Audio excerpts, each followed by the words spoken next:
champion, so still champion. That's true. Yeah. That's true. Point is, he knows what the fuck he's doing. He knows what he's doing. If you're going to throw hate on anyone, you shouldn't, but if you're going to, you shouldn't be upset at Aljamain. And also, you're welcome for betting on him for me. Boy, was I off.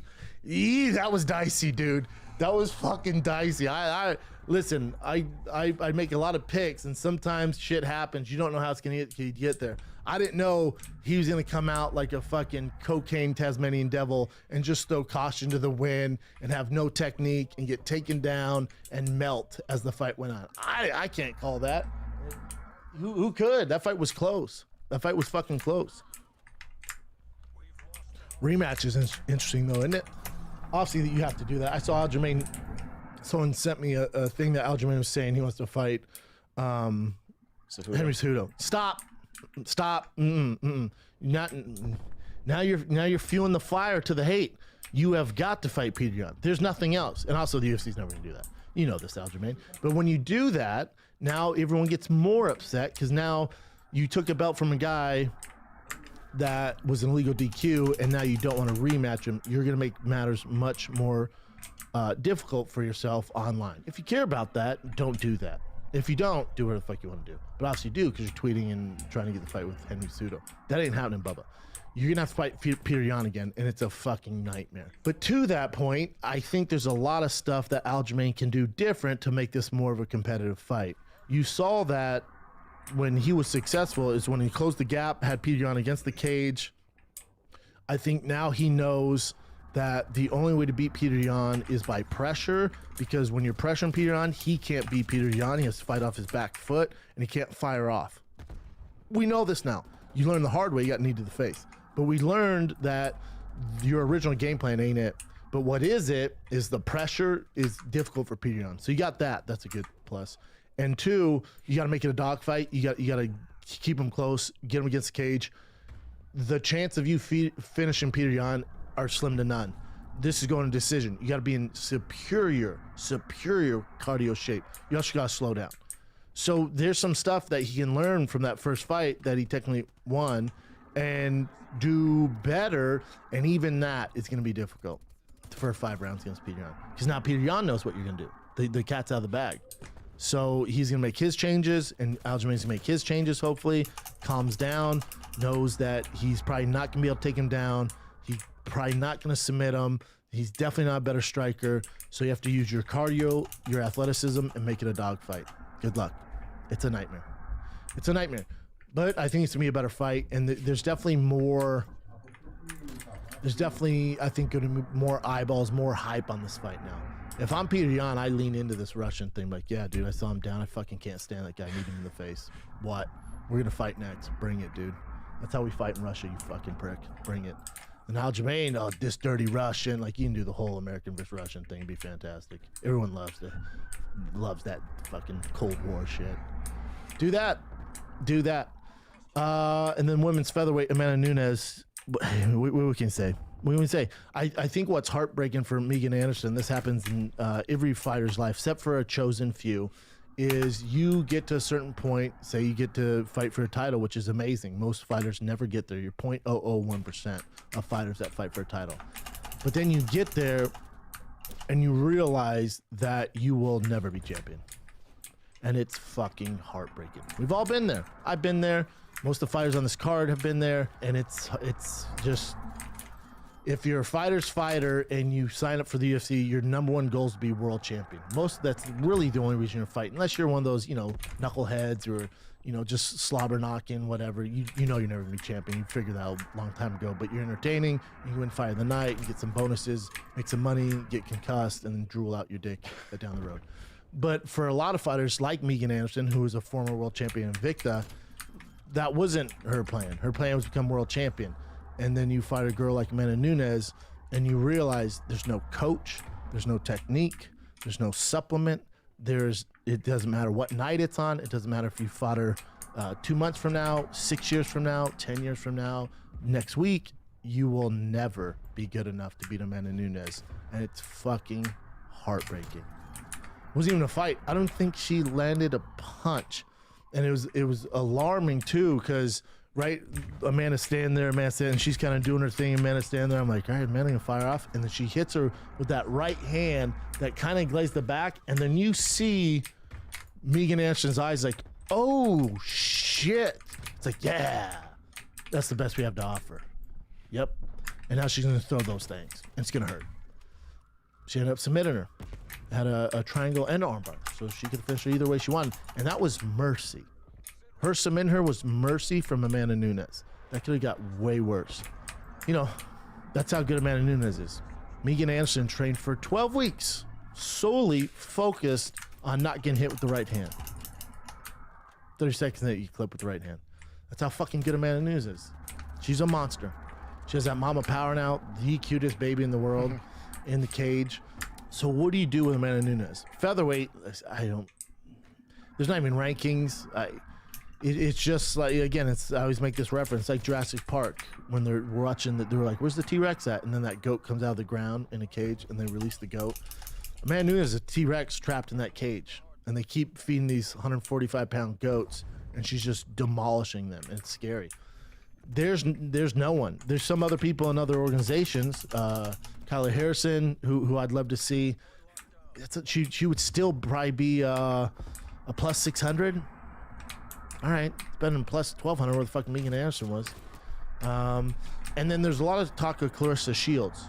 I love Clarissa Shields. She's an absolute monster when it comes to boxing. Clarissa Shields would get finished in under a minute in mixed martial arts. She's just not there yet. But because we have no other opponents for her, this is the narrative right now. So she's probably 3 to 4 years away from competing with a girl like Amanda Nunes with her boxing background. Granted, there's no at featherweight, so she's going to steamroll through some girls, but we talk about ground game and the control, it's just the distance, it's just different. But she has the potential to get it done. If you saw her box just, I think last weekend, this girl was 17-0, and she just absolutely mopped the fucking floor with her, man. So in boxing, yeah, she's the Amanda Nunes of boxing. She's a 4-weight champion. No one can come close to this girl. So what do you do there? I guess for Amanda Nunes, you want to get paid. You wait on homegirl. You wait for Clarissa Shields to catch up. You gonna wait that long? Do you cross promote and go over to boxing and fight her in boxing, which Amanda definitely wouldn't win, but you have a guaranteed contract where I fight you in boxing in 2021 and 2022 you have to fight me in a main event of the UFC. You do that, but what you'd have to do is it has to be a guarantee, not like this Floyd Connor stuff. Remember, for a long time, Floyd Connor is like, all right, I'll fight you in boxing and you'll fight in MMA, and Floyd's like, I'm down for that. Clearly he's not down for that. We're never going to see that. He's not an idiot. But if you can get Clarissa to commit to that, there could be some interest there. But, you're going to take some mystique away because Amanda Nunes would get starched in a boxing match. Just would. That's not a knock Amanda Nunes, but again, Clarissa Shields in MMA would get starched by Amanda Nunes. Amanda Nunes in boxing would get fucking starched by Clarissa Shields. So you do 1-1, but again, you're talking about a time thing here. How long is Amanda Nunes going to wait for Clarissa to catch up? I don't know. But there's something there. It's interesting, right? It's a fun narrative. And then let's go to the main event. Jan Blachowicz versus Izzy Adesanya. The judges at 10-8 are fucking morons. You ever seen a 10-8 round? You ever seen a 10-8 round? Those aren't 10-8. If a guy takes you down, whether there's 3 minutes, 4 minutes left in the round, and just kind of controls you, doesn't do damage, no threat of submission, that's not 10-8, you dum-dums. Not even close. You're throwing 10-8 around like you're fucking Skittles. Since when do we do this? Well, that's new. Give us a heads up. You're just going to toss 10-8 round if a guy wins a round. But 10-8 in this championship fight, you're out of your fucking mind. Obviously I was high on Izzy going into this fight. More credit due to Jan. He's really proved himself. He's this Polish nightmare. And obviously the thing in the UFC these days is to be a double weight champion, right? So you see a lot of guys do it in the lower weights, 45, 55. Maybe Usman could do it at 70, 85. When you go from the heavier weights, from middleweight to 205, from 85 to heavyweight, from 205 to heavyweight, the weight's just different, isn't it? And we saw this. I thought Izzy, he still looked good. The speed was his advantage. Jan, for a while, I'm like, what is he doing, dude? I had Izzy up. I had Izzy winning 2 rounds. I win 2 rounds. No crazy damage. She had one good shot on him. It was more of Jan just, the feints had him stuck. The feint, he was biting on every feint. So he had just immense respect for Izzy. I'm not going to come on here and shit on Izzy like I'm sure a lot of the world is doing right now, because I like guys that dream like Izzy. I like guys that try to do the impossible. And when they don't achieve that, when they shoot for the moon, they land on the stars. I'm all for it, man. The narrative of Izzy being a middleweight champion, a light heavyweight champion in pursuit of John Jones is fucking amazing. And did he achieve that? No, he didn't. So do we tear the guy down because he lost to a guy who's arguably 30 pounds heavier and a world champion light heavyweight, and he's never fought at light heavyweight before? You're not going to get it out of me. What I think he's doing is inspirational. I think a lot of fighters should view it as inspirational. I think a lot of fighters should look at Izzy's skill set and realize that when you jump up those weight classes, even though you have more of a skill set, it doesn't always translate. So you can learn from this. So anytime I fuck with the guys that that are risk takers. You don't think Izzy could have stayed at 185, which obviously he's gonna do now, but he could have done this from the get-go. You don't think he's the best 85er on the planet? You're out of your fucking mind. Just to see what he did to Jan early in those rounds until he got taken down is amazing, dude. So if I'm an 85 round, I'm gonna be a little alarmed because he's gonna knock you guys out. And if you don't have a wrestling background, you're gonna get fucked up by Izzy. And a lot of those guys that are coming up, trying to contend for Izzy at middleweight don't have a wrestling background. You guys can get fucked up. So I think anyone going too hard on Izzy has never achieved too much in their life. And I think Izzy is a dreamer, and he views the world different than the rest of us, because everyone else in his position, except for a few fighters, would just dominate 185 and shut their mouth and talk shit to John Jones from a distance, and it's fun to talk about. No, dude, he was legitimately on a path to fight John Jones. I know a lot of people go, man, they should have just done John Izzy that night for no belt. I'm glad they did it. Because I'm an Izzy fan. I'm also a John Jones fan, but I'm a bigger Izzy fan. And Izzy wouldn't have made it out of that fight against John Jones. And it's not a knock on Izzy, but it's just weight matters. And John Jones is better in every facet of fighting than Jan.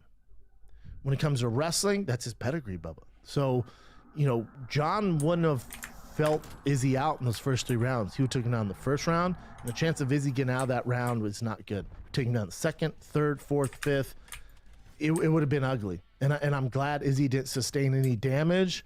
When Izzy was on the ground, I know the game is purple belt. It didn't look like that, but again, he's fighting a much larger guy. So I think it's a blessing that he didn't fight John. I know John, obviously John's thriving this moment, but also, what Izzy's doing, is against all odds, because what Izzy was going for is literally the greatest of all time status, bar none, and was going to fight his way through these bigger monsters to achieve it. And hats off to him, man. I love that shit. Absolutely love that shit. I love it. I will always ride for a guy like that. And look, even in the loss, the way he deals with the loss. He goes, he made a great point. He goes, MMA has become this weird thing like in boxing. You lose one fight and your whole career's over. He's like, it's just, I've lost before outside the cage. I've lost in kickboxing and boxing. So it's like, I'll learn from this and I'll go dominate 185, man. All right, didn't work out. Moving on, dude. So I wouldn't, if I'm Izzy, I don't beat myself up too much. I don't think he is. For Jan, big feather in his cap. And then now, I think more people are going to pay attention to Jan. Him or Stipe is the most underrated guy in the UFC. They're champions and they're starching and beating fucking world title contenders in a major way. So I know, Rogan thinks Drew Dober is, but, Jan's beating these legit threats to his belt, man, and getting no respect. He's an underdog, 8 out of his last 10 fights. I assume the odds makers will make him a favorite against Glover. That's a tough fucking fight. Light heavyweight division is wide open. You get one win and you're ranked in the top 10, you might get a title shot. It's wide open. It's fantastic if you're a fan. It's fantastic. And I also think now, you know, let's say Izzy won that fight, which I thought he was going to. Let's say Izzy wins that fight. The light heavyweight division is kind of in a clusterfuck because is Izzy going to defend the belt there? What happens in middleweight? So it kind of makes everything messy.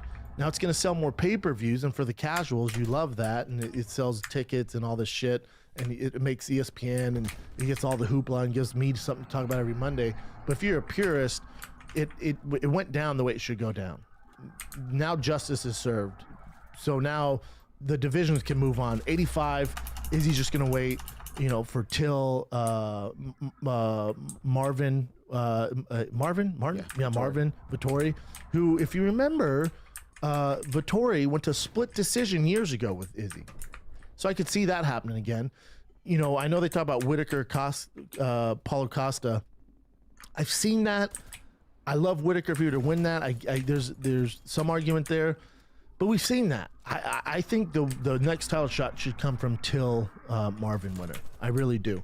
Till versus Izzy. Again, if I could play MMA God, that's the exact fight I'd make. I love both of those guys. The styles are fantastic. The build-up would be fantastic. You got Africa, New Zealand versus fucking Liverpool. I'm all here winner. Remember, Vettori went to split decision years ago with Izzy. So I could see that happening again. You know, I know they talk about Whitaker, Paulo Costa. I've seen that.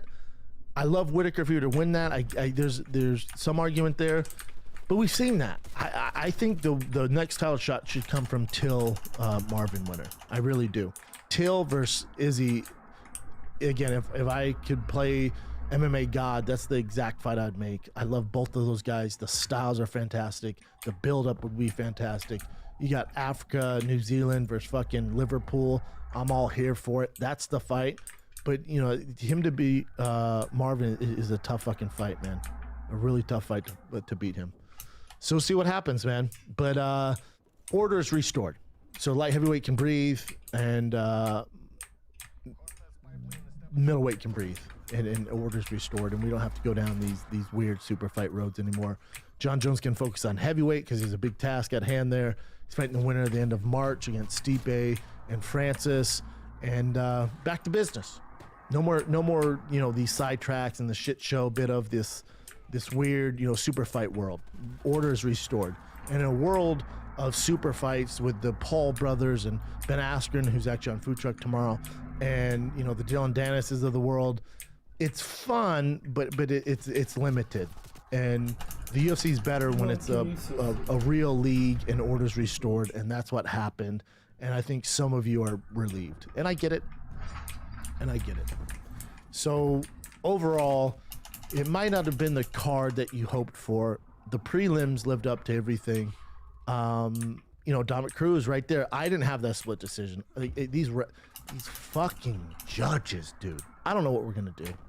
I don't know what the fuck we're gonna do. These judges, man, it's unreal, dude. It's unreal. If you think too long about it, it'll fucking piss you off.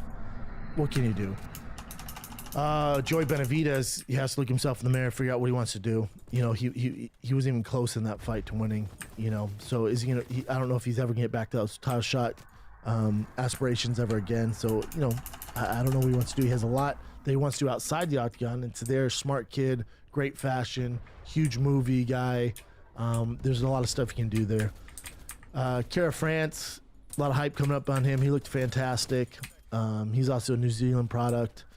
Tim Elliott, Jordan Espinoza, I'm sure you have it in your current events, so I'll save it there. That was interesting.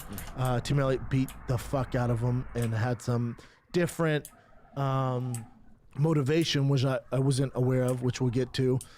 You know, one of my favorite fights on the card, there's two.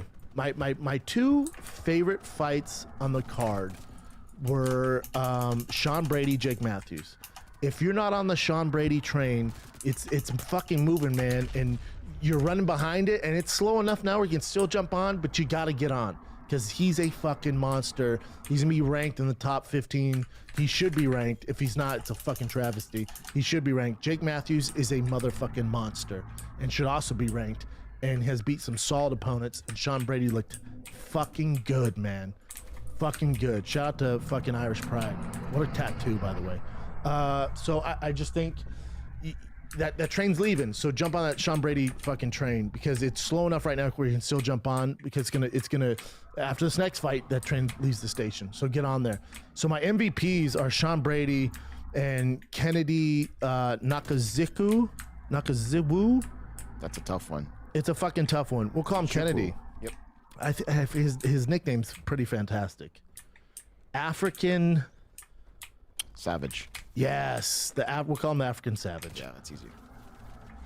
Africans are fucking making waves, aren't they? In the UFC, they're fucking monsters. So my MVPs of the entire card would be Sean Brady, who had a fight that a lot of people weren't talking about. Tough fight, passed it with flying colors. Should be ranked in the top 15. If you listen to the show and you're a person who gets privileges of rankings, fucking put Sean Brady in the top 15, top 12. I think he's right there. And then Carlos Ulberg, if you're familiar with him, close training partner with Izzy, has all the talent in the world, and was fucking this African Savage up. Literally, I mean, just piecing him up. I'm like, God, hopefully this Kenny guy gets going here. And he knocked him out. Bad knockout, too. So those would be my MVPs. And then you could throw a little MVP-ish at Tim Elliott for what he was going through as well in that fight. But get on that Sean Brady train, man. I'm fucking telling you, get on that Sean Brady train. Let's go, Kermit Chin. Cool. All right, Chin, what do you got, buddy? All right, since you mentioned this already, the Tim Elliott thing, here's the actual footage. I'll play a clip for you real quick. We couldn't hear it on the broadcast, right?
Soriano's fighting in Abu Dhabi. He's very close with Kamaru, so Kamaru's going to be cornering him.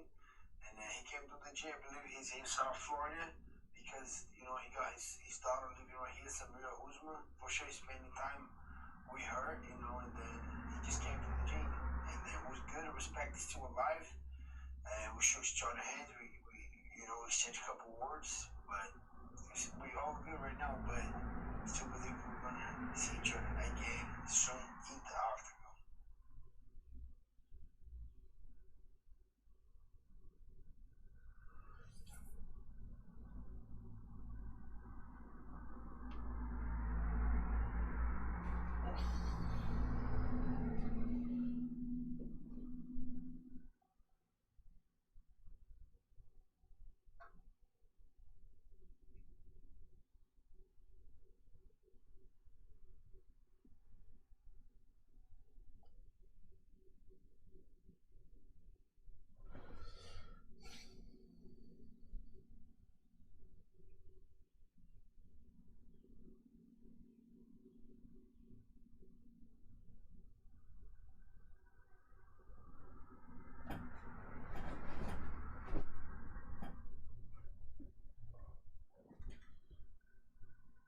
What's up, guys? Gilbert Burn.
right? I think you could a little bit, but and they muted it. Roughing up his nose. Tim Elliott's mean. Choked a girl in 2018. Oh. I heard you choked a girl in 2018. 2018, you're a woman beater. Yeah. And then Espinoza goes, "You don't know the truth." Yes. He's like, "You don't know the whole story about it." Yeah. So Tim Elliott said that he didn't realize there was a mic on him. He just wanted it between him and Espinoza. So apparently Espinoza's girl contacted him or messaged him, maybe like a DM, saying that he did something in the past. And then she showed pictures, I guess, of like, choke marks on her neck. Hold on. So Espinoza's current girlfriend? I think a previous girlfriend. Oh, and she DM'd Tim Elliott and was like, "This is what's going on." Yeah. It's tough because we don't know what happened. Also, Tim Elliott, it's like you're gonna believe DMs. Again, I don't know what I have no fucking clue. Yeah. But if Espinoza did do that, I'm glad he got his ass whooped, and I hope the next guy beats him even worse. So text messages.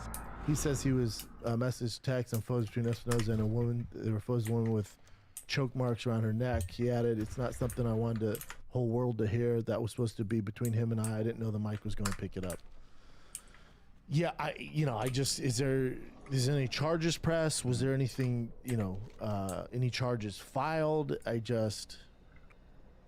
Who is this girl? Where are these pictures from? Are they legit pictures? Is it a legit source?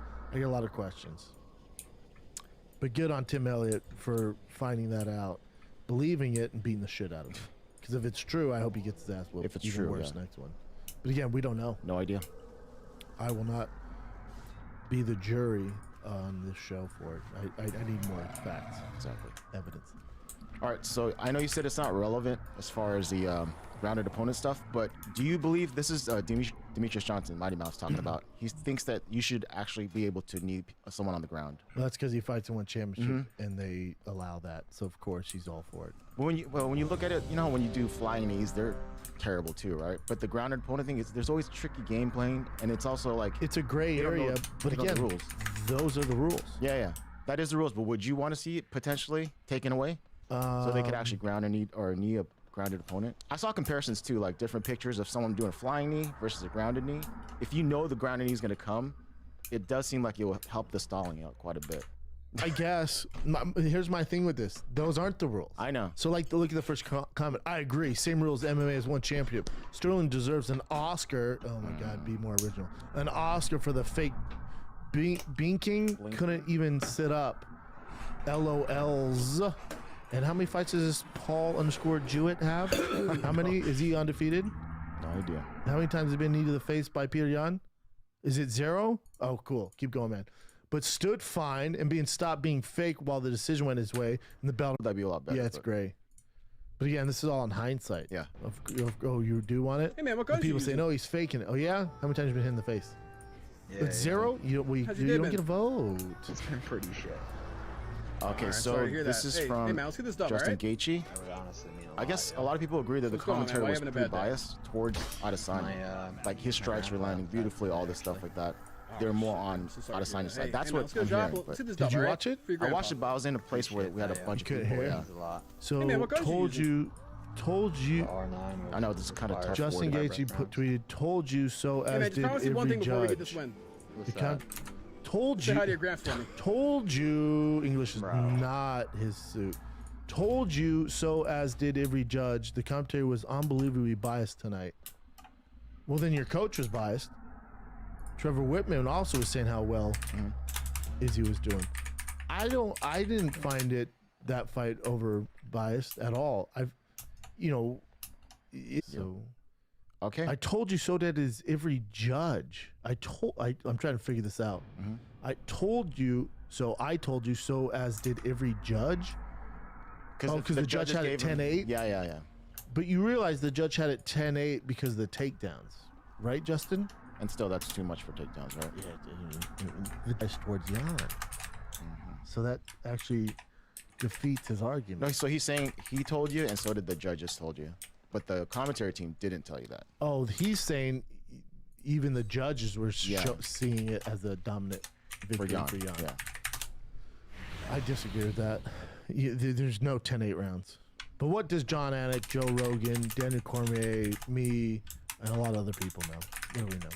Probably social media just engage you no more. We talked about this off air, but then the UFC actually cut Junior Dos Santos and Alistair Overeem. I don't blame him.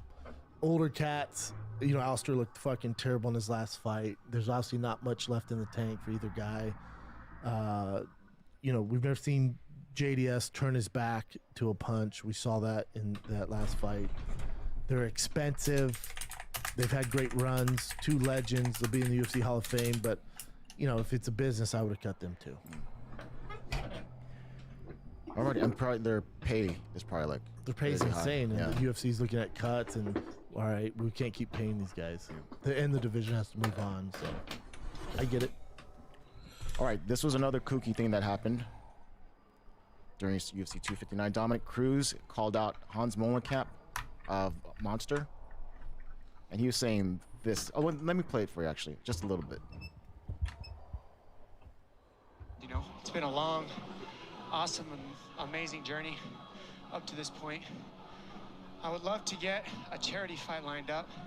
You know, this is a day and age, Joe, where a lot of fake people can take pictures next to Lamborghinis, post it on Instagram, and then the Lamborghini is theirs, right? So, you know, there's a guy named Hans Molenkamp who's been holding a lot of fighters hostage, been saying he's an awesome pro fighter and that he can take out everybody, and he's picking his fights. I would love for Monster to pick a charity of their choice, and me and Hans go at it. He's got 100 pounds on me. He says he's got a ton of surgeries. I got a ton of surgeries. How about we do something for charity? He's got a 100-pound advantage, and you know, I think we could put on a good show for charity and make a lot of money for him. And he's been forcing us to comment on his photos, forcing us to do videos and pictures with him, just in order to hold our contracts hostage. So let's see, you put your money where your mouth is, Hans, and let's do something for charity. I'm sorry. It's weird. Joe's like, well, that was political, and Tom's like, what? It's not political at all, dude. I'm gonna fight this guy who runs the Monster with UFC. Yeah, this is weird. So I know Hans. Obviously, I know Dominic Cruz. I know Hans. I've dealt with Hans. I was sponsored by Monster for a number of years. How do I want to say this? Hans is a good dude, but yeah, maybe puts too much emphasis on his own personal social media. If anything, it's just bad business practices. I don't think Hans is a bad guy. He's not a villain. He works with a lot of UFC fighters, pays a lot of the guys. Again, it's just bad business practice to, and I've heard this from numerous fighters who go, yeah, if I don't comment and like some of his pictures, I don't get paid. So strange, dude. It's just, yeah, it's just, again, it's just bad business practice. It's more of a tool move than anything. Yeah. But he's not a bad guy. He's a dad. He's a family man. He's done a lot of good with fighters. I just think he needs to change his approach as far as his business practices, because it's definitely frowned upon. That being said, I know Hans and Monster pays some, I'm not gonna say how much, a lot of money, and all they ask for is you like and comment on his pictures. That is so. I don't know. I don't agree with it. Yeah. It's wrong. Bad business practice. Definitely a douche move. Mm-hmm. But at the same time, let's say, I'm going to say a fighter's name. You guys all know him. Let's say Monster pays you $9,000 a month, and you have a year contract. It's a lot of money, man. That's over $100,000 a year. And all they ask you to is wear an M on your fucking shorts while you fight. Fine. That's cool. That's standard sponsor. And then if I post something, you gotta like and comment. Again, super tool move, but at the end of the day, pretty fucking easy to get your money, man. Now, do I agree with it? No, dude. What? I don't like that post. And obviously, Dana's had issues with him and let him up, but Dana has issues with everybody. But I think what gets overshadowed is, Hans has done a lot of good and helped a lot of fighters out. And there's not many sponsors in the UFC now because of Reebok, and then Venom takes over in April, which is going to be a shit show. But, so he is helping guys out. Now, this is what Dana said. Now, this is old. Yeah, definitely old. Okay. So, and this is Dana's tweet about Hans. This is at Dana Scrooge McDuckwhite. Biggest crock of shit ever. When I see everyone on your posts, I think, is this guy joking right now, or is he actually serious? Now I want to know the other thing. This is why a lot of people love and hate Dana. I want you to know he has $400 million in the bank when he wrote this tweet, so it's kind of weird. But ego's a motherfucker. So here we go. I'm gonna read this for you guys, especially the ones listening right now. Shout out to you guys driving to work. Biggest crock of shit ever. When I see everyone on your post, I think, is this guy joking right now, or is he actually serious? I met you through Tiki. When Tiki asked me to take a picture with the t-shirt he asked me to wear, I'm assuming you met most of the fighters through Tiki. Pause right there. So Tiki Grossen was Rampage Jackson's coach. He dated Celeste, Ariane Celeste, for a long time. He was an Ultimate Fighter coach when I was on season 10. He's a manager for a lot of fighters. He's very close with Dana White. He's very close with a lot of big name fighters, especially back in the day. Maybe not so more now. He's a great dude. Tiki is a great human being. Okay, that being said, that's how Hans got into the UFC, basically that connection there. Which is why you see, I think Rampage was the highest paid monster fighter of all time. Like, they paid him millions of dollars. And that was a deal through Tiki because he was Rampage's manager. Okay, that being said. So you walk up to people and have some secret, so you walk up, have someone secretly taking pics.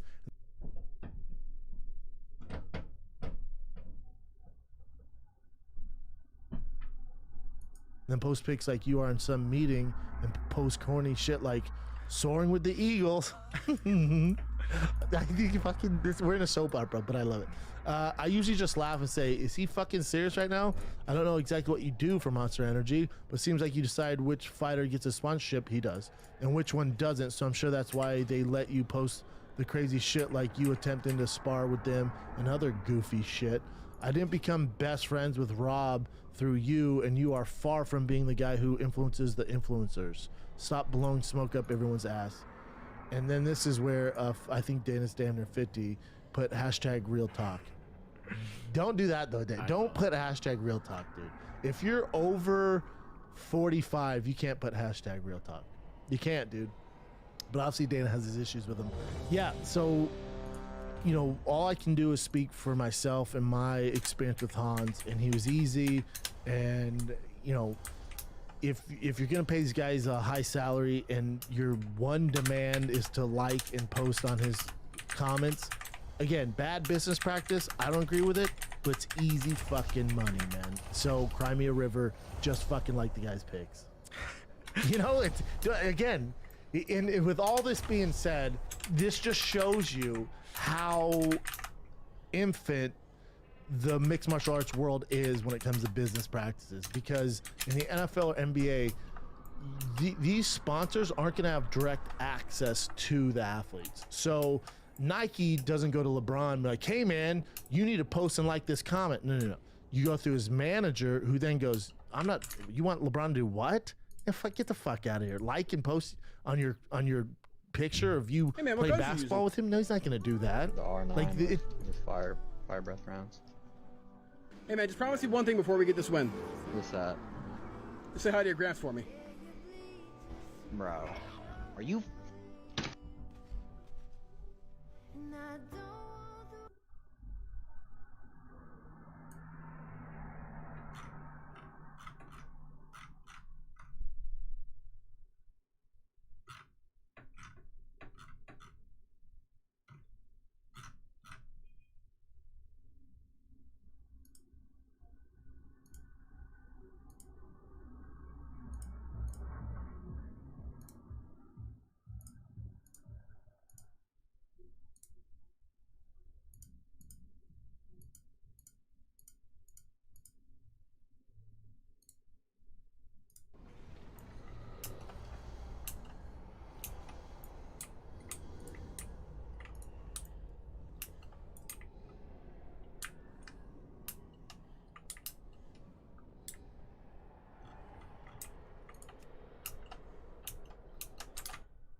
prost. Najtopel Bianca Antonescu să-ți tragi 1000 de stele. Ce vorbește?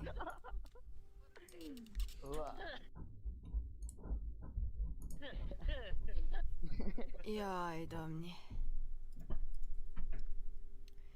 Bună. Am revenit cu PUBG-ul.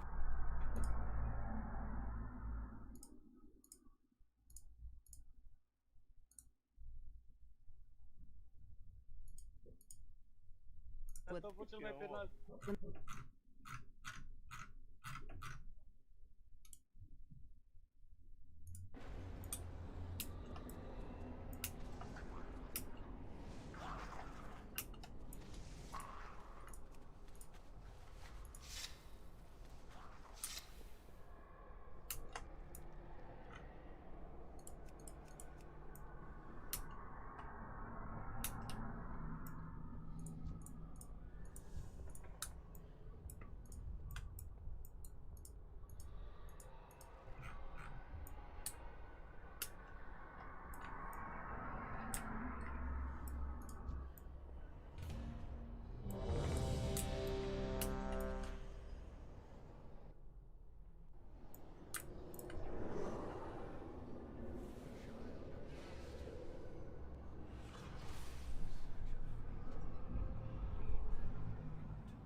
comes to lag or latency with it. Gaming has been great. You also get 100% PTFE feet on the bottom, gonna give you a nice smooth glide. There's 6 customizable buttons in total to the mouse, and include a USB-C cable for charging, and integrated RGB lighting to the mouse. The Ponage Ultra Custom is $89 for the black model, $99 for the white model, and overall, for a mouse this shape, the weight, the features, and the fact that it's wireless, it is an awesome deal for under $100. There is nothing else like this on the market. I loved it. Definitely check out my full review if you're interested. So alright guys, that'll wrap it up for this episode of Cool Tech under $100 for October. Hope you enjoyed. Again, if you want to check anything out, we'll have it all listed for you in the description down below. If you did like this episode, give it a big thumbs up to show your support. Feel free to follow me on Twitter @RandomFrankP. And last, if you haven't already, hit that subscribe button. I hope you all enjoyed. Have a good day.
welcome to my updated FFAR class for Warzone Season 2. This is the gun that pretty much everyone, and I mean everyone, is running in Warzone right now, from pro players to streamers, and for good reason, because it is absolutely ridiculous. It has been since it got added into the game, and this build that I've just started using this week has completely changed the game for me. It has made it even better than it was before, which is kind of hard to believe, especially the loadout. So in this video, I'm going to show you my class setup and loadout for the FAR that you're going to want to be using, and then show you an incredible 32 kill gameplay where I talk through my playing decisions that lead me to get that gameplay so you can help improve your own game yourself. Also, if you are new to the channel, please do take a second and smash that like button, and also subscribe, as 70% of you watching are not subscribed to the channel, and I promise you it'll make you better at Warzone. But let's start with what I like to call my high mobility FAR. Now, the muzzle is an absolute no-brainer. You're going to go for that agency compressor. It's back, it's working as intended, and I think it's even slightly better than it was before the accidental nerf when Season 2 kicked in. So the agency compressor is your first attachment. Now, I'm going to leave the barrel because that is the most important. The underbarrel that we're going to use is the Xbox speed. Now, the reason we want high mobility is we want that additional speed and horizontal recoil control. Remember, horizontal recoil control is much harder to control with a thumbstick than a vertical recoil. So you want the Xbox speed grip. If you do struggle to recoil still, you can go for the field agent grip. Personally, I think the Xbox speed grip works perfectly in the ranges that you're going to use the FAR in. Then the ammo, you want that Salvo 50 round fast mag, and then the stock is the Raider stock, because you want that ADS firing move speed, so when you're aiming down sight, you're going to be moving quicker, which combined with the barrel that we're about to add is going to make this weapon ridiculous. Then you want also the aim walking movement speed and sprint fire time, so you can start firing the quickest, in the quickest possible time to out on you. So the Raider stock is that. Now the barrel, right? Now you'll probably know that in my previous class setup, I've always gone for the 22 Ranger. Then there's been a load of discussion saying the reinforced heavy is better, and then I was playing with one of my friends, Jack, the other day, and he said, oh, try the 19.5 because of the straight speed. Now personally, I absolutely hate the recoil with this barrel. All over the place, hard to land consistently. However, the 20.3 takedown also increases the velocity and straight speed, which is incredible. It allows you to move left and right in the mid-gun by making you hard to hit, but making you an absolute beast. Being able to move left and right in that landing zone and run out while making sure that you take the least amount of damage possible. So go for the 20.3 takedown. You don't get the effect of damage range increase, but like I said, up to 36 meters, which is where you're using this the FAR, it doesn't. It doesn't even matter. make, So like, it doesn't get to second base. It goes through first base through a legit manager, and then the athlete never hears about it. They don't realize how big of tools a lot of these guys are, because it goes through the manager goes, hey guy, you know, it's not happening. And then, but well, you can do this. Then you go to LeBron, hey, do you mind taking a picture with this product? And they're going to pay you $7 gajillion.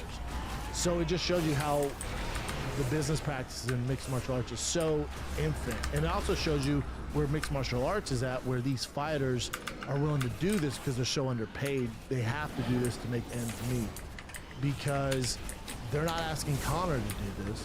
He's like, get the fuck out of my face, because he's making so much money and he has a serious team around him.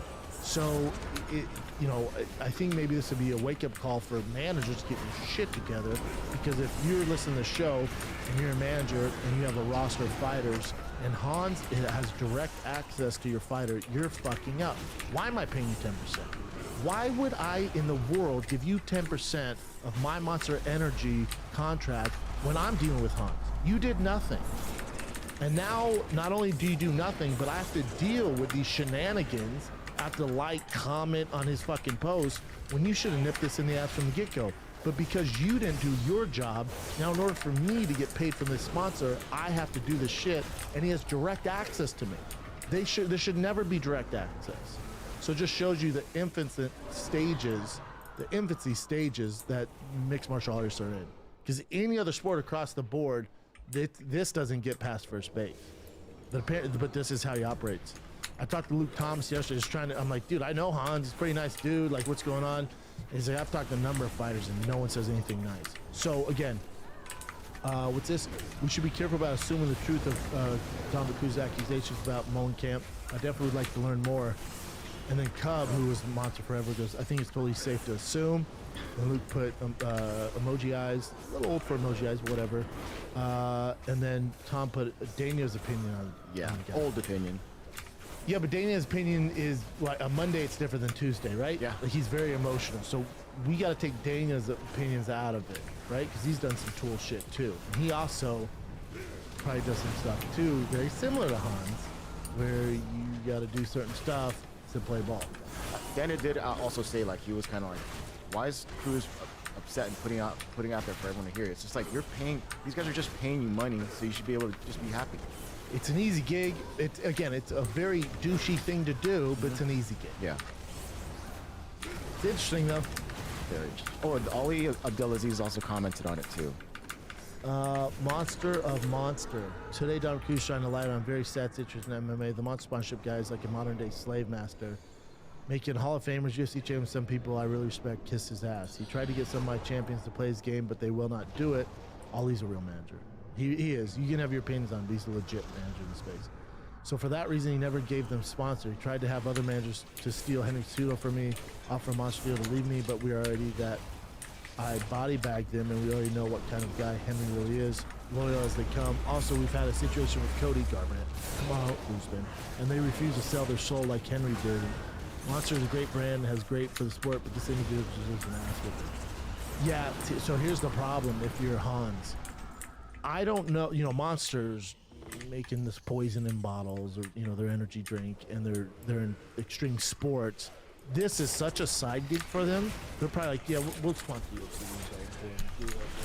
And then they have no idea this is going on. And then the real business suits, who isn't Hans, he's just the representative for MMA, they go, what's going on? And Hans probably knows. But Monster as a whole, and even Hans, is actually good for the sport. They're paying guys that wouldn't get sponsorship from anyone else. And all you gotta do is like his pick. Again, I guess so. Again, super douchey, but all you gotta do is like your pick and I get 10 G's. Sign me up, man. I don't give a fuck. I mean, I don't want to have to take, I don't want to have to hang out with you all the time, It's just very weird and interesting. It is.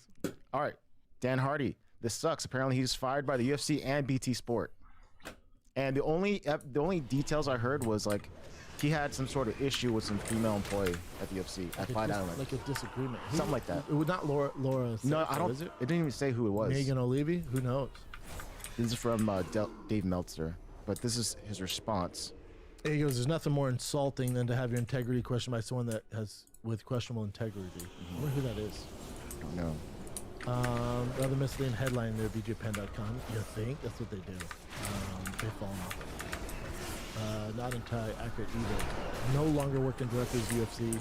The female part is irrelevant. Is a disagreement over an opportunity missed or withheld, and I'd love some answers, but can't get any. So BJPen.com did change it after. Yeah. Thank you for the kind words of support. I'm doing just fine. I'm not going anywhere. I'll still be breaking fights down on my channel and elsewhere. I'm hearing stories of MMA, and sometimes that puts you on the other side of the line and find out it's the motion. Adam Martin, amended the title now that Dan responded to Nature article said it was an issue with the game. Dan, but I understand that leaked information feels intentionally crafted. If that's the case, which is also interesting, not surprisingly given how odd the situation is already. Yeah. It's just sad all the way around. If you're an MMA fan, obviously I think Rogan, DC, and Anik are the best analyst team in the game, hands down.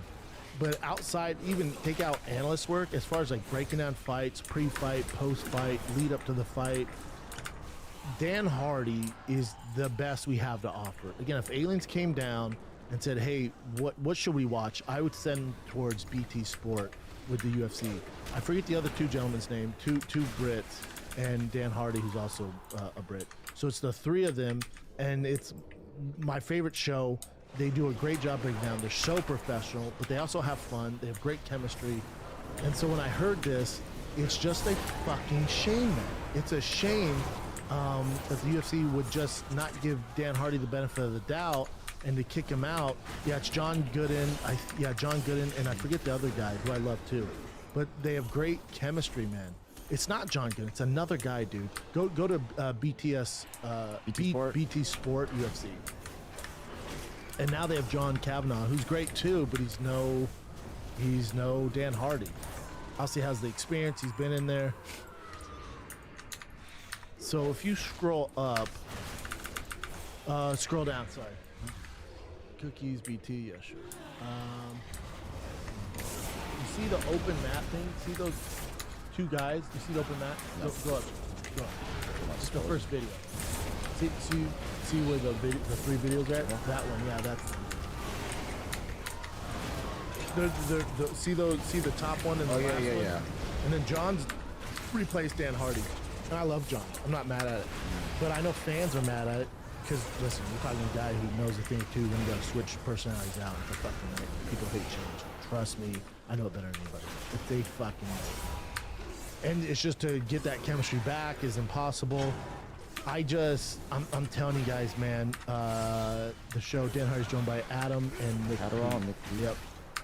They're great. I think they're the best in the business. They should win awards. There's no one better. They are. And I don't know if you guys are familiar with them. You know, I'm just a talking head. Those guys are fucking brilliant. Dan Hardy's brilliant. Dan Hardy, we don't know each other that well. If I can help you out in any facet, dude, you hit me up. You hit me up, DM me, and I will send you my cell. I don't know how I can help you. You're a beast. You have your lizard brain channel and all that shit. But when it comes to anything else, if I can help, I'm at full resource. Whatever I can do. Whatever I can do. You're such a talent. You're a brilliant mind. And I don't know the ins and outs, what happened with you in UFC. I can guess. But for them to take you off that show in BT Sport is such a fucking shame. And the people that really are affected by this are the fans. Because it's such a disservice. What you, Adam, and Nick had is special, and it's such a fucking shame. And I hope you guys get back together because you guys are brilliant together. I hope you figure it out how to work together. I'm sure BT Sport, and they do have a contract with UFC, so maybe you can't be in there. Maybe you guys do your own podcast somewhere else.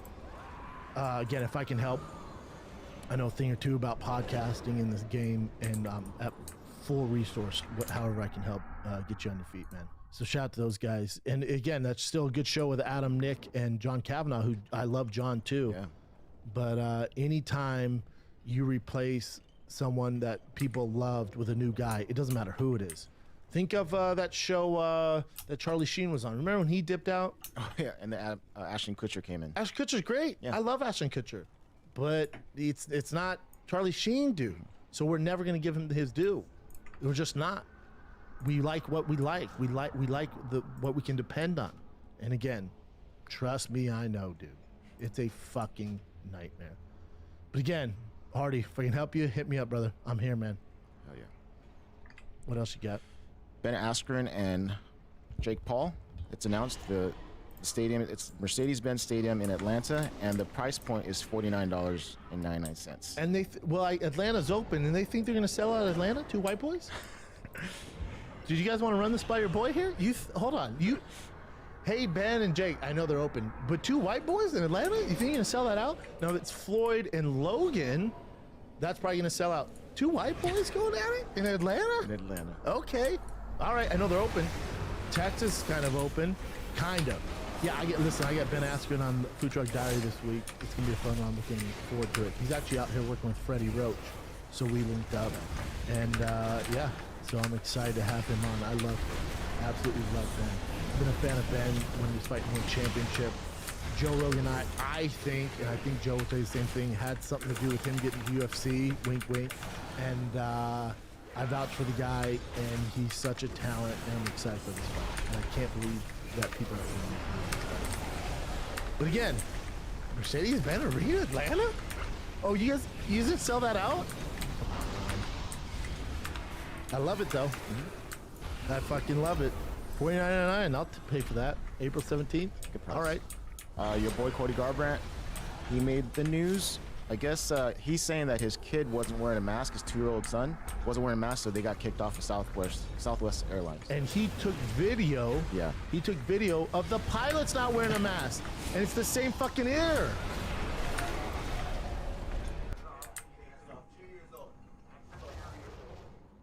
That's the first one, and the pilots without the mask is this one. How crazy is this? You kick a 2-year-old off the flight. Look at these fucking idiots. But you kick the 2-year-old off. And we know that kids don't pass COVID. And you kick a 2-year-old off. If you're trying to get me fired up, Chin, you're doing it. It just sucks when you're with kids. You can't control your kids as far as if they want to take something off their face. He's 2. I know. He's 2 with no COVID symptoms. And we know kids can't pass it. You gotta be tough not to fight. You gotta be tough not to fight someone there. You gotta be professional. You gotta be, a good influence on a kid. But be fucking tough not to fight those pilots on that plane that you're leaving. What else you got? All right. Well, just to cap this one off, this is Chael Sonnen's take. Headline, former UFC champion Cody Garbrandt kicked off of Southwest flight after refusing to wear a mask. And the real question, of course, is why was Cody Garbrandt flying Southwest? Train naturally. That's the short video? Yeah. Yeah, I agree, Chael. It's a hot take. But it's a hot take. It's a great point. I talked to Chael last night about this Hans shit. Oh. But, also, Chael, I got him, dude. Because he sees me all the time with my nicotine patches. He's like, dude, blah, blah, blah, worried about me. He's like, have you ever tried the coffee grinds? So coffee grinds are the same thing, but they're filled with coffee. And each one's supposed to be like a half a cup of coffee. So if your boy puts 4 of them and that's 2 cups of coffee, it's straight nicotine to the dome. I'm sorry, caffeine. This is straight up caffeine. Though. Yeah, look at them. They're just straight. So, you guys are what? It smells just like a cup of coffee. You want to try them or No, what? I'm good. All right. Yeah, I get sick when I drink They look coffee. disgusting, but I'm going to try them. Shout out to Grinds Coffee Pouches, black coffee. You get grinds.com if you want to try them and kick the nicotine. I use nicotine for my brain because I'm worried about CT, and there's a lot of studies that say it helps. Anyway, shout out to Chael. I got him, dude. And if you see Chael doing a show, he has dip in like I do. He doesn't have real dip in. He has coffee. Oh. Yeah. So now I'm trying them. You do 1 and 1? I do. Well, nicotine, I do 3. Damn, I do 3. dude. Yeah. And All sometimes right. I do 4 when I'm feeling froggy. I go through a can a day. Yeah. Addict. But my brain's firing, baby. Yeah, good point. But here's the thing with Southwest. Listen, you and I gotta fly Southwest sometimes. So do you, Chael. Like sometimes, like when I want to fly to Burbank, and if it's to Phoenix, San Francisco, San Jose, if it's around the West Coast, Southwest is easy. Vegas, you're looking at a 40-minute flight for $70. So maybe that's what he's doing. Not a big But now, deal, if you're it's going fun. long distance, yeah, what are you doing Southwest, Bubba? They're cheap. If you get kicked off Spirit Air, it's gonna break my fucking heart, dude. What else you got? Good day. Remember Otman Azaitar, who had someone came into the fight island and scaled the balcony and passed the bag. Hell yeah. So apparently the bag was just full of potatoes. You just want potatoes? Potatoes. Certain kind of potatoes? Maybe. So Ali Abdelaziz said he's not fired from the UFC. Yeah, isn't that great? Yep. They're like, hey, dude, those were potatoes. Whoever his down-ass loyal friend.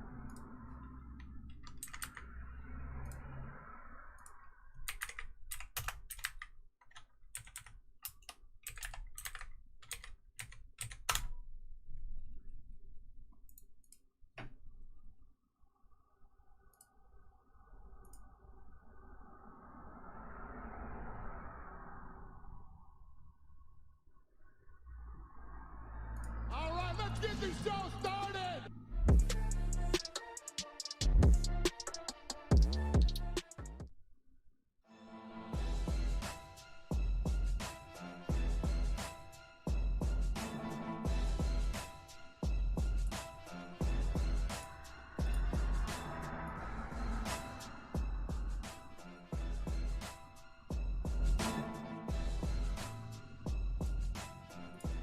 Gilbert Burns and Kamaru Usman recently met at Sanford MMA, where Usman used to train.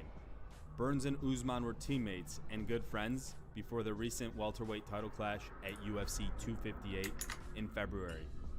Usman was in South Florida to visit his daughter and dropped by the gym to see his former teammates and coach Henry Hooft. Check out the footage. What's up, guys? Gilbert Burns right here. And last week, March 2nd, we get a special visit right here, St. 4 MMA, the champion, Kamaru Usman, you know, a former teammate, my last opponent. So he came here, you know, we got a friend of ours, Sean Soriano's fighting in Abu Dhabi. He's very close with Kamaru, so Kamaru's gonna be cornering him. And he came to the gym, I believe he's in South Florida, because, you know, he got his daughter living right here, Samira Usman. For sure he's spending time with her, you know, and then he just came to the gym. And it was good, respect is still alive. And we shook each other hands, we you know, exchanged a couple words, but we all good right now, but still believe we're gonna see each other again soon in the octagon.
stall.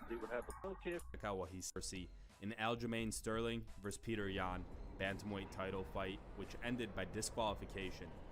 Check out what he said.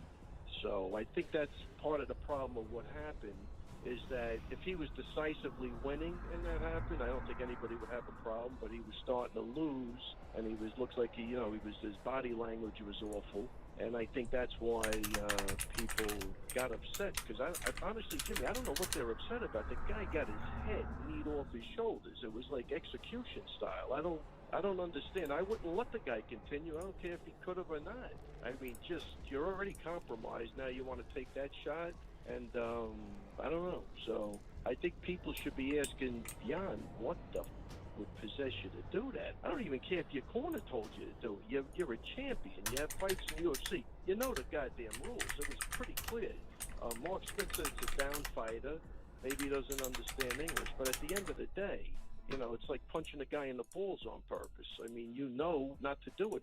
So if I'm your corner man, I said, no, punch him. Hit him in the nuts. What? I still don't get that. So it's unfortunate because Aljo don't want the belt like that. I feel weird. I say the best thing to do, let's rerun it as soon as Aljo's healthy, as quick as possible, and put an end to this because even the hatred I'm receiving. I'm like, hey, I don't make the fucking rules, and I couldn't get what anybody says anyway. But Jimmy, it is bizarre. Trust me, bizarre. The hatred that's coming out.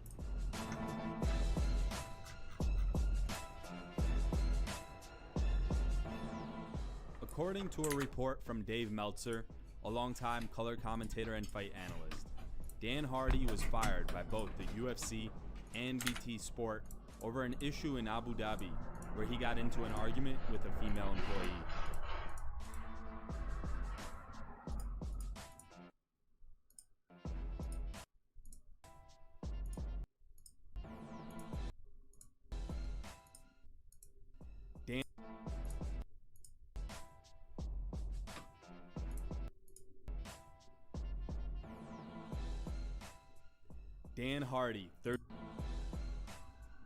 Dan Hardy, 38 years old, was fired by both the UFC and BT Sports as an announcer over an issue in Abu Dhabi, where he got into an argument with a female employee.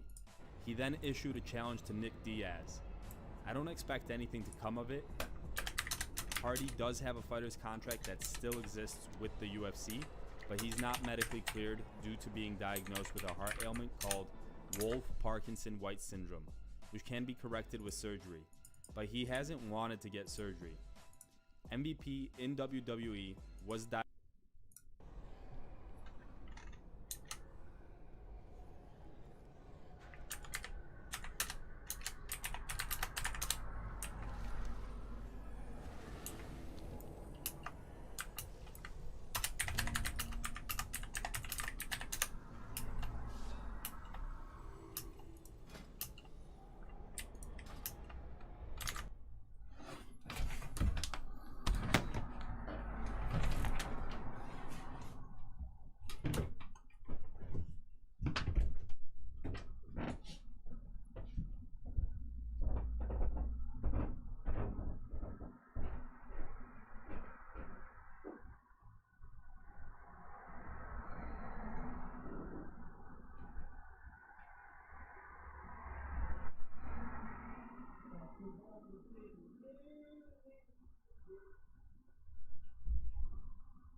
mă, Dudă.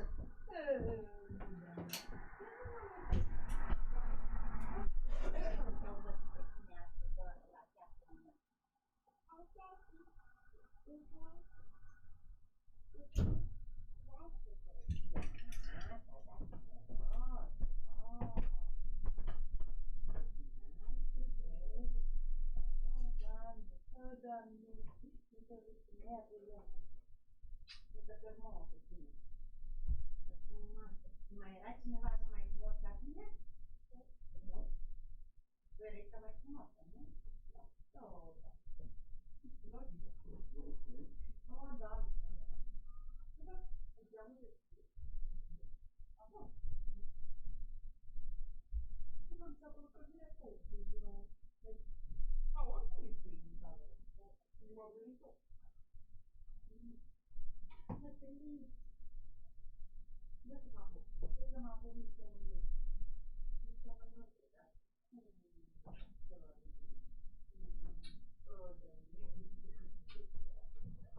Ce te uiți, mă? Ce te uiți, mă? Ce te vede? Ce te vede? Mai e la mine.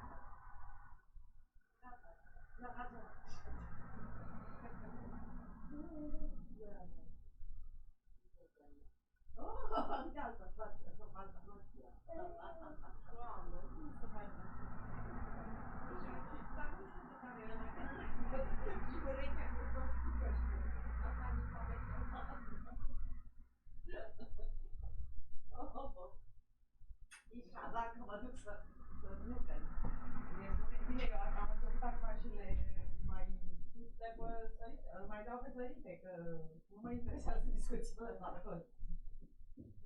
Și până zice ceva, până alea, ăsta mi-e urât la că rămâne așa în suspans, zice ceva și nu mai zice.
And is to scale the wall with a bag full of potatoes.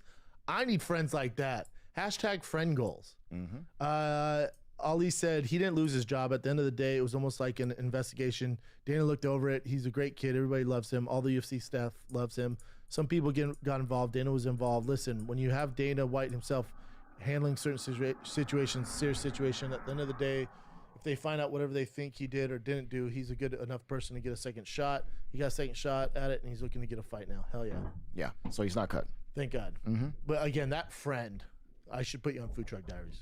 We're not, but you should be. You're a loyal friend, and I need more friends like you. Potatoes. I don't know if I have a friend that. Chin, would you scale a wall with potatoes if I need them? If I knew how to scale a wall, I'll probably fall, so I probably wouldn't do it. Fair. I bet Kat would. Yes, she's down. Kat's all right. Actually doing me a big favor right now. Really? Okay, something behind the scenes then. Oh no, shoe surgeon made some shoes for my birthday, and his offices are downtown, and I need him to do a read and post for him because we had this agreement, and obviously I can't leave. I gotta do fucking a million shows, so Kat's gonna stop by and pick him up. Nice. Shout out to Kat. All right, so I saw this picture. Oh, this is older Anthony Rebel Johnson, and then this is the most recent picture of him. Ooh, how crazy is that, dude? Daddy. And his offices are downtown, and I need him to do a read and post for him because we had this agreement, and obviously I can't leave. I gotta do fucking a million shows, so Kat's gonna stop by and pick him up. Nice. Shout out to Kat. All right, so I saw this picture. Oh, this is older Anthony Rebel Johnson, and then this is the most recent picture of him. Ooh, how crazy is that, dude? Daddy lost weight big time. Yeah, having all that muscle is not gonna be effective in mixed martial arts, and he is fighting Yoel Romero. Yep. Ooh, that's a tough fight.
Great fight, though. I know I never would have thought that, but light heavyweight. He's getting in shape, man. Those big muscles do nothing for you in fighting. They really don't. Overeem says, "Hold my acai bowl." Check. I wonder what's gonna happen to Overeem. Oh, you wonder? I wonder. I'll tell you what's gonna happen. What's gonna happen? I told One Championship this. I did a food truck with Mighty Mouse and Eddie Alvarez.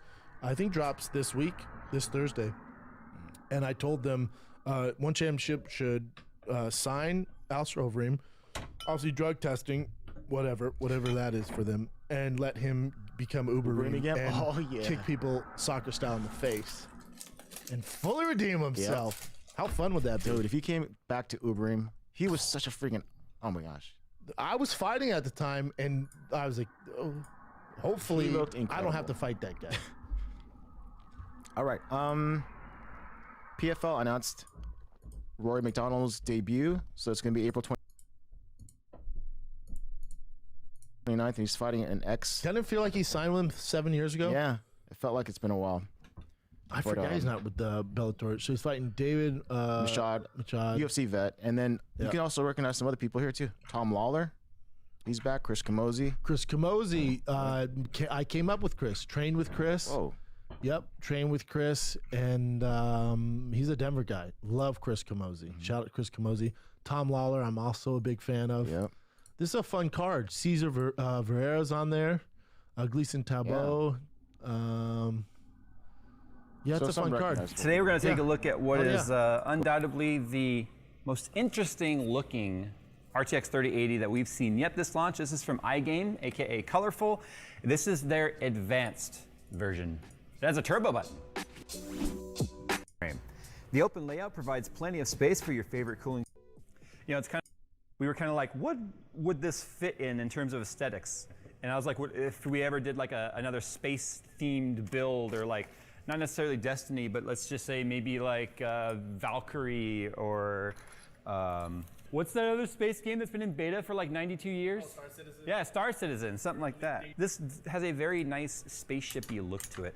What I like though about it otherwise is it's still a standard height card, which makes it have a lot more compatibility in certain cases as long as you can handle the thickness of it. It does need 3 8-pin PCI Express power. And I've seen a lot of people be like, 3 8-pin power, oh my God, that's insane. We've never seen that before. A lot of 2080 Ti cards had 3 8-pin power. It's nothing new. And I'm kind of curious as to why people are freaking out over the 3 8-pins so much when 2080 Ti custom cards had 3 8-pins. In fact, the very first ones we looked at from MSI, back when the 2080 came out, or 2080 Ti, was a 3 8-pin. It's not new. In fact, I am happy to see 3 8-pin because of the fact that these cards, base TDP is 320 watts before any overclocking or anything like that. So considering each one of the 8 pins is able to supply up to 150 watts plus the 75 watts on the motherboard, I would much rather see all the power come through this than the motherboard. What I want to look at today are the thermals, the acoustics. We'll take a look at the lighting on there. I'm most curious though about overclocking, because I want to see how far this card will go without any sort of assistance, if you will. In terms of a 3080, it's all the traditional specs. 10 gigabytes, same memory config, all that stuff. GDDRX, all good stuff. So that's very like reactory looking, huh? Like you can see how the LED lighting, it's actually pulsing. It's got like a pulse width, which is why you're seeing the fan blades sort of appear and disappear, which I think is really cool. I don't think that's by mistake. I think they did that on purpose. I'm gonna go right to the turbo button, BIOS. There we go. So that button's not gonna do anything on the fly because it's only loading that BIOS at the time that it's booting up. So if you click that button while it's running, nothing happens until the restart. So if you're sitting there clicking it going, nothing's happening as you're in like a benchmark, that's because it only initializes that setting at startup. All right, so this is their iGame Center right here, which you can use to, I guess, control other things in your system that might be iGame ready. But we're looking at the graphics card stuff right here. As you can see, the RGB is, or the lighting is RGB, and it's actually overpowering a lot of the red, which is kind of neat. If it's face down traditionally, obviously you're gonna see it light up right there on the edge. Not a whole lot of lighting functions though. You get static, so let's just make it white. Yeah, the white looks cool. White looks good. And then, I mean, flicker, it's not really flickering, it's more of just a heartbeat, if you will. Then there's breathing, which is the one like it already had. Music, which responds to just sound, right? So I'm gonna put it back on breathing with the red because we liked the way that one looked. And then the rest of the app, you can control the overclock settings right here, the power limit. Power limit on this one looks like just a 108. Core voltage is not changeable. You can't change that. You can change the fan percentages right here as a group. Anyway, I don't plan on using this piece of software right now while we play around with our overclocks and stuff. I was just kind of curious as to what their software looked like. I'm gonna go ahead and close out of this one, and then I'm gonna use Afterburner because that's something I'm familiar with. So you can see the 1785 megahertz boost clock right there because we are on the OC BIOS, and Heaven's gonna run right now, which of course is not using any of the RT cores or anything, but it auto boosted right to 1950, which is kind of nice to see. I mean, they pretty much all go there, but it's staying there. Wow, look at that. It's at 51C and it hasn't dropped boost clocks yet. So that's one of the things I wanna look for right now is if it's gonna drop boost clocks on me. So at 54C, it's still at 1950. A lot of graphics cards, is it going up? It's at 1965 now as the temp went up. What sense does that make? Typically, as a graphics card passes 50, you'll start to see the boost bins and the boost clocks really start to drop quickly. But we're still bouncing between 1950 and 1935, and I do have this at 1440p, 4x MSAA, ultra settings, and normal tessellation. These cards are extremely power limited because of the fact that they're on the, and by these cards I mean all RTX 3080s, not just the colorful card. The amount of power that they can draw now. They are much more on the ragged edge in terms of power delivery than before, because remember, the RTX 3080 is a 320 watt card versus the 2080 Ti, which was a 250 watt card. So we're talking 70 watts more of power draw before you take into account any sort of overclocking. In fact, will it show us power draw in here right now so I can see where we are, wattage-wise? Yeah, so we are at 367, 362, 363. So at stock power limit, we are pulling more than 320 because remember, this is the advanced OC, which means the baseline of the overclock or the power draw is higher than the reference card because out of the box, it does come overclocked. So the reason why I'm showing that fact that we are sitting at 360 to 370 watts right now is because of the fact that they've lifted the floor. So your power limit at 100 is, as you can see right now, about 360 watts. That's 40 watts higher than the Founders Edition card. So I see a lot of people complain like, why does this one only go to 105? Well, 105 of 360 is gonna be more than, let's say, 107 of 320. So it's important to know where those power limits are before you even start moving that slider at all. Considering the fact that it's holding its boost bin at these temperatures, tell me that this card is truly, it is truly prioritizing clock speed over temperature. Even if you change the little indicator that says which is priority, power draw or temperature, it seems to just be holding the clocks no matter what we do. So let's see right now if I can go 50 on the core. Let's do 55. I'm not sure where the boost bins are on these. 60 should get us another boost bin. There's 2025. Let's do 75. Yeah, so I think we're definitely starting to hit power limit now. See how it's kind of fluctuating a bit right there? And this is where people get into trouble. They'll think because, oh, well, it's not crashing at plus 100. If plus 100 can't be achieved because of the power limit, and then you're doing something in your game that suddenly is a little bit less demanding and it tries to suddenly shoot the clock up high, then it can crash. Which is a lot of what was happening with the crashing 3080s with the BIOS being a bit too aggressive and the driver being too aggressive on trying to force that clock to go up. GPU boost was actually just being a bit too aggressive there. So see if I go plus 100, see, 2055 and then back down to 2025 because we are power limited. So I can probably go 150 and it won't crash. See? Because we're not getting, well, there's 2100, holy crap. Dude, the fact that that hasn't even crashed yet though is kind of surprising to me, you want to know the truth. 175, it's gotta crash right here, and crash. Yeah, there it is. Jeez, what do you say we just do a Port Royal run real quick?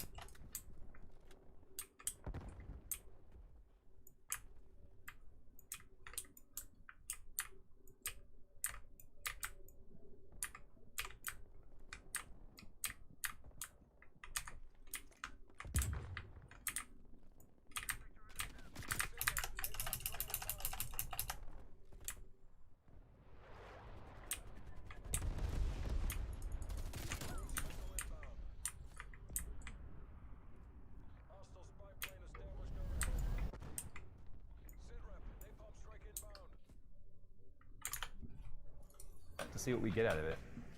So if I compare a Port Royal score that we just got of 12,566, first let's take a look at the temperatures. It maxed out at 55 right at the end of the test. So if we compare that 12,566 to our, so the EVGA XC3 got an 11,355. Now remember that was stock. And then our FE got an 11,466. So you can see, you can easily get more than 1,000 points. Now to put this in perspective, our stock RTX 3090 Founders Edition was a 13,043. That's why you see a lot of people talking about how the 3090 really is a terrible value, because it is a terrible value for a gaming card. It's just, if you want the fastest card possible, there's an exponential and a terrible ROI and a huge diminishing return on that couple of extra percent. So yeah, 12,566, not bad at all. But in terms of the build quality, I'm not gonna tear this card apart because we already did in another video. In fact, we'll kind of show you that as we talk about it. The cooler design it's massive. So the entire heatsink is just one giant heat pipe system, which most of them are. But there's something about the way that they have these fins designed and the way that they have the airflow designed through them to where you're getting very good memory cooling. Like if I touch the back of the card right now, it's a little bit warm.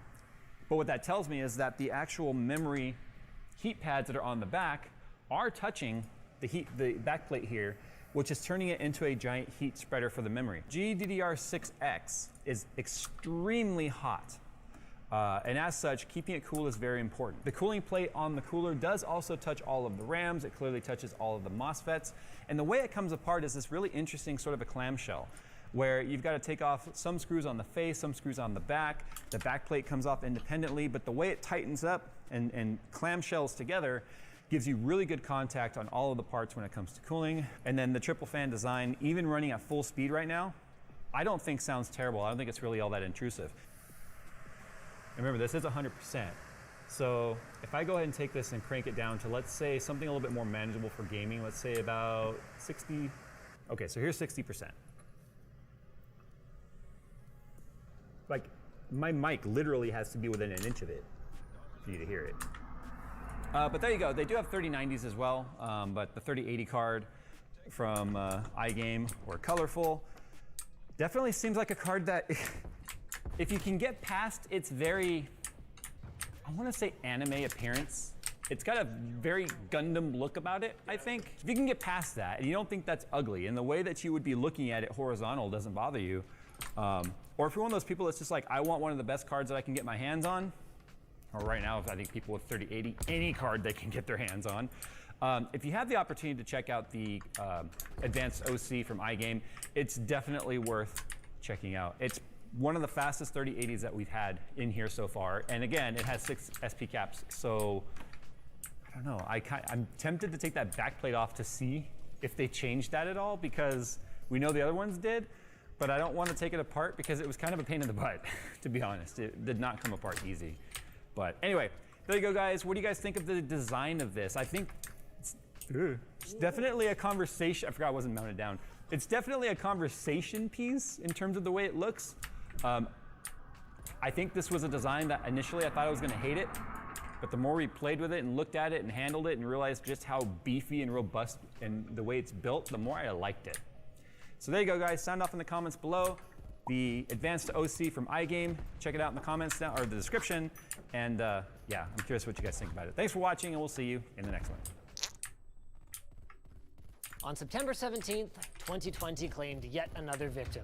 Now, NVIDIA's SLI technology, which allows you to use more than one graphics card to increase your FPS in games, was already on life support, with lackluster support from game developers and NVIDIA slowly pulling support from more and more of their cards. But the final nail in the coffin was, of course, this blog post on NVIDIA's website stating that they would no longer develop SLI profiles for future cards at all, or for their past cards past January of 2021. Curiously though, the RTX 3090, NVIDIA's latest and absolute greatest, does have an NVLink connector, which as of last generation is the connector that we use for SLI, which hasn't been explicitly disabled. So theoretically, in the handful of games that do natively support it, we should be able to run SLI on this card. Raising the question, of course, given how CPU bottlenecked this is on any kind of mere mortal monitor, will a second RTX 3090 even make any difference? I legitimately don't know. I have intentionally cloistered myself and not looked at anyone else's videos on the subject. Just like I haven't looked at who's our sponsor. Ah, there it is, Ridge Wallet. Ridge Wallet wants to redefine the wallet with its compact frame and RFID blocking plates. Check out how they can keep your wallet bulge down and use offer code Linus to save 10% and get free worldwide shipping.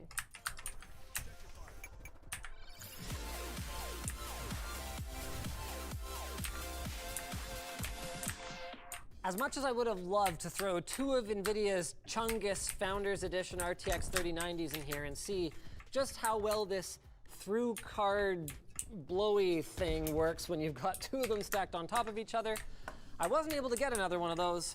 So we're going with ASUS's ROG Strix Gaming RTX 3090. Now I don't actually know much about this card, other than that ASUS did apparently manage to dodge the whole fiasco with like bad board components causing crashes and stuff like that. So good job, ASUS.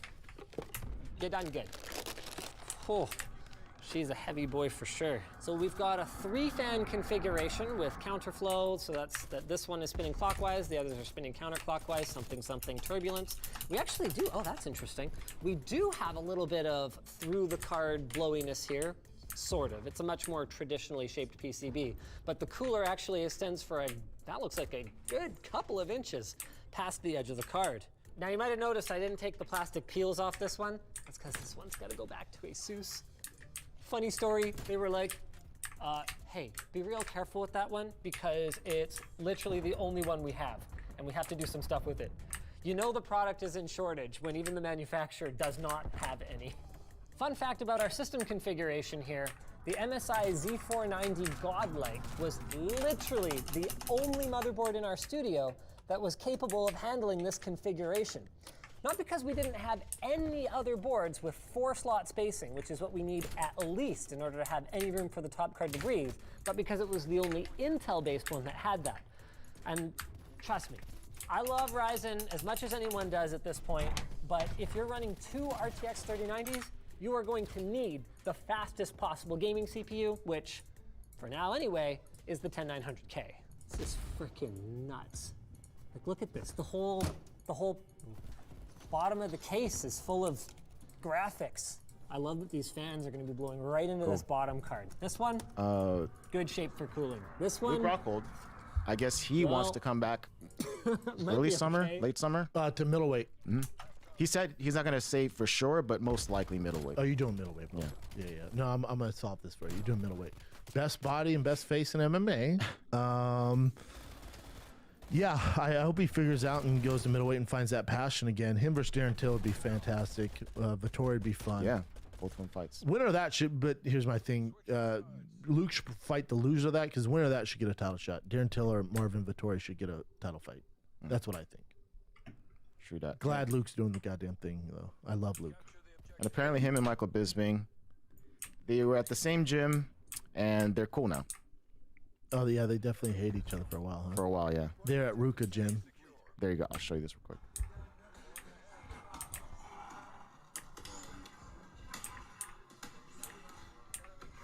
Oh, not really a bromance, though. That's more like, hey. They did some other stuff, too. Like, okay. Yeah, but, I mean, it's cool that, you know, you could just be friends afterwards. Yeah, because they had a really dude. bad... Both are legends. Like, be cool. Yeah. Both great guys. Alrighty. This, I don't know why this made headlines, but it did. So Colby Covington he took a picture with Poliana Viana, who, this is the girl that was known for beating up that robber in Brazil. And she's like a dime piece too, right? Super dime piece. Yeah, so some people were saying that they were dating and stuff like that. And then that looks kind of very close, right? He's dating a Brazilian? That's the funny thing about it, right? Yeah, obviously complete act. Hope you guys figured out now. He's dating a Brazilian. Well, not necessarily. So Dylan Dennis posted this screen grab. I guess she says we are just friends, and then someone said Colby getting friend zoned. She goes, I already have a boyfriend. Yes. Oh. So I don't know what this picture was. Well, I'll tell you what, if my girl took a picture like that on some, and then her hands on his leg, I'm not happy. I'd be like, what the fuck are you doing? Why is your hand on his leg like that? That's a great pic, though. Cody looks good. She looks good. I like them together. Yeah, they seem nice. Yeah. And they also put heart emojis on each other's posts before, so they could possibly be dating. Maybe she just doesn't want the world to know. Well, why? Because she doesn't want her house to get burned down in Brazil. I know. All right. TJ Dillashaw, this is Dana White saying that he will have one more fight, and then the next fight will be for the title. If he can't get thrown right in a title shot. Yeah. Here's what happens. So the biggest loser of the night, even though he didn't compete, would be my boy Corey Sandhagen, because now you're going to fight the winner of this, which is probably should have been Peter Yan, but he Russian kneed the guy in the face. So then you got to get an immediate rematch, and you're not going to sit out. So now you're fighting TJ Dillashaw. Now, here's about TJ and Corey, and I'm sure we have TJ on Food Truck. Corey and TJ know each other very well. They sparred together in Denver. And even before Corey was in the UFC, my old coaches would call me and say, hey, your boy Corey is doing work on TJ. Whoa. That's what I heard. Oh, damn. So there's a reason why Corey wants that fight so bad. Interesting. Interesting, right? Yeah. Who knows, though? That's a dope fight, though. Great fight. Bad blood there, too. Used to be training partners. Sign me up. I wish Corey would just wait it out and get a title shot, but you got to fight, son. Otherwise, you're not going to fight this year. Yep, gotta get paid. This thing I thought was amazing. So this is at one championship. I'll just play this video for you. Check out how the ref helped like saves this guy.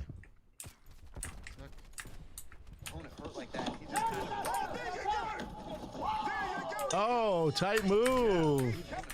Perfect. Herb Dean's looking at us going, too much work. The big.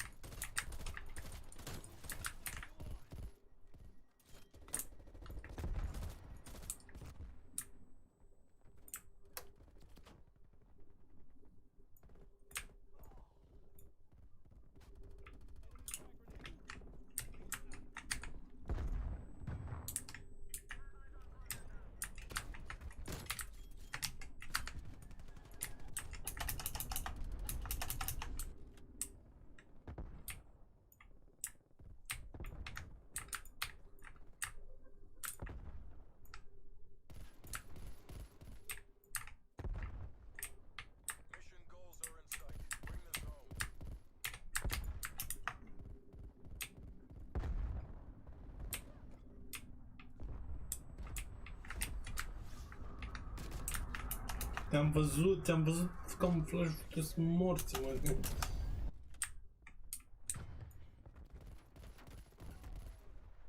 Oh.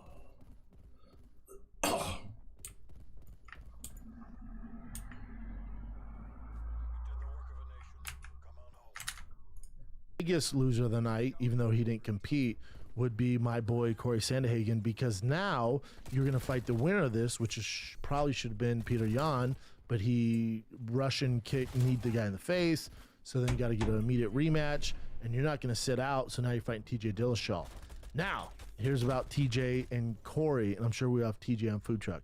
Corey and TJ know each other very well. They sparred together in Denver. And even before Corey was in the UFC, my old coaches would call me and say, hey, your boy Corey is doing work on TJ.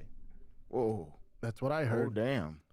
So there's a reason why Corey wants that fight so bad. Interesting. Interesting, right? Yeah. Now, who knows, though? That's a dope fight, though. Great fight. Bad blood there, too. Used to be training partners. Sign me up.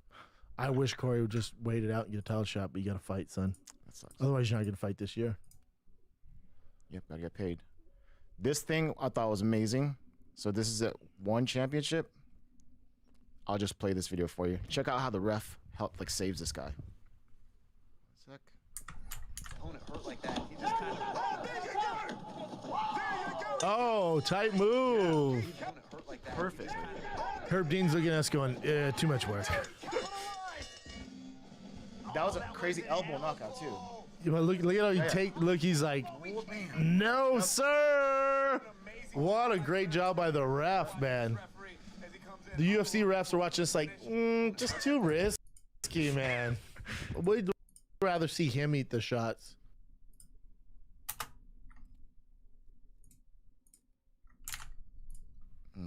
Well, shout out to Chris that ref. Blaisdell, thanks, asshole. What else you got? That was devastating. The Chris Blades one. Horrible. Yeah. That's on Herb. Okay, this is just Rachel Ostovich posting about it. She has a new website. Ref, man.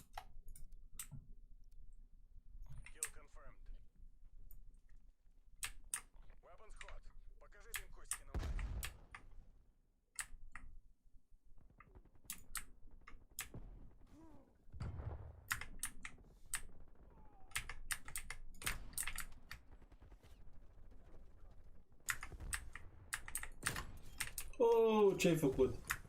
Oh! Oh, ce-ai făcut?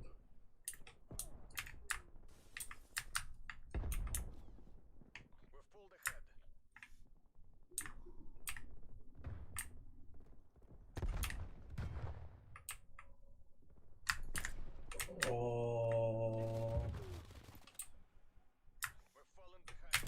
Oh, ce-ai făcut?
Mhm.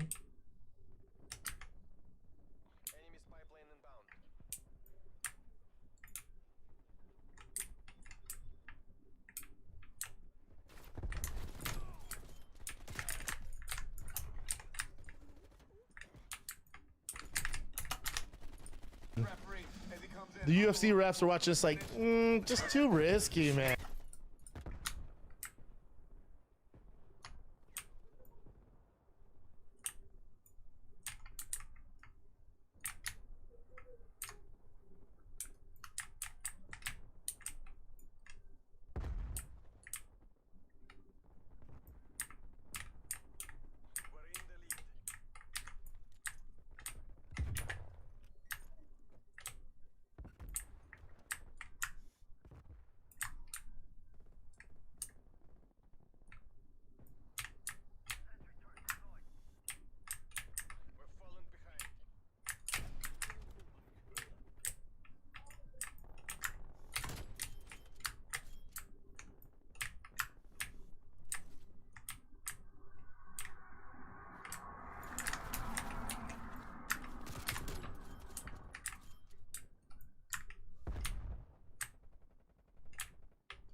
Blue.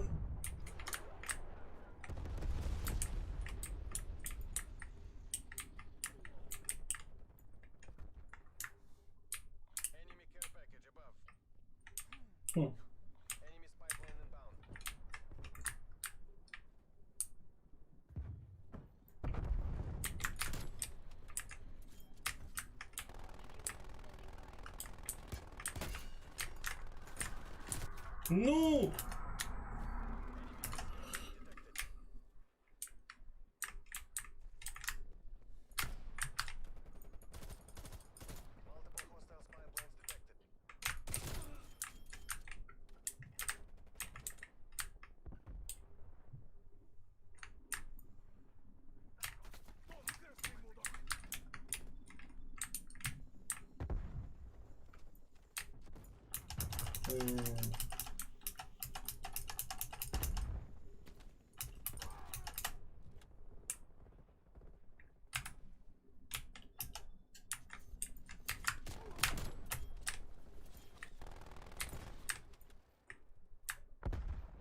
Și-a căzut ăsta.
Już nie było, to.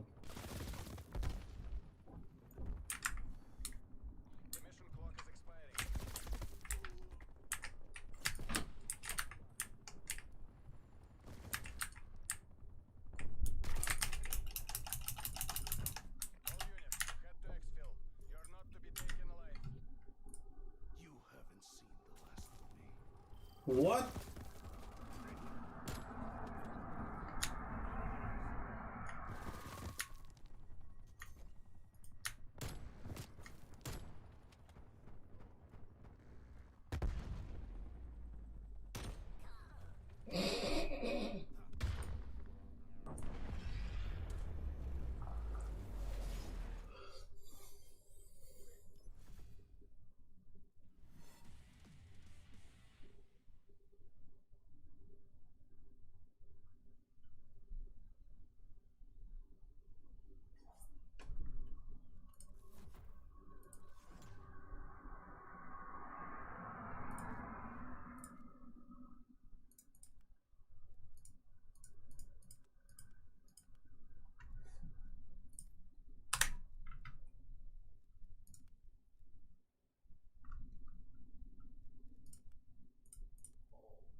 Man, we'd rather see him eat the shots. Well, shout out to Curtis that ref. Blades all thanks, asshole. What else you got? That was devastating. The Curtis Horrible. Blades one. Horrible. Yeah. That's unheard. Okay, this is just Rachel Ostovich posting about it. She has a new website. Well, shout out to Curtis that ref. Blades all thanks, asshole. What else you got? That was devastating. The Curtis Horrible. Blades one. Horrible. Yeah. That's unheard. Okay, this is just Rachel Ostovich posting about it. She has a new website too, so I guess the same company that did Paige Van Zant's website. It's kind of like sort of like OnlyFans-ish type of thing, but it's not. Well, she's now on Rachel247.com.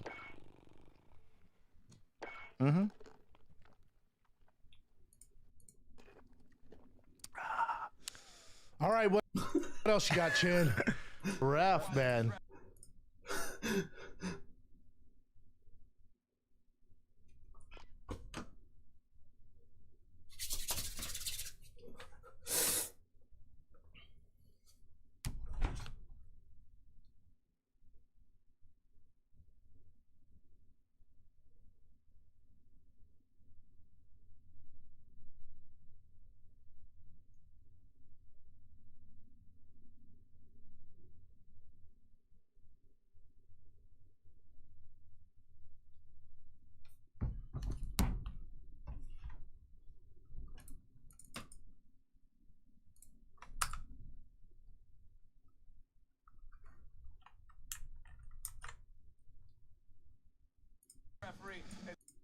The UFC refs are watching this like, just too risky, man.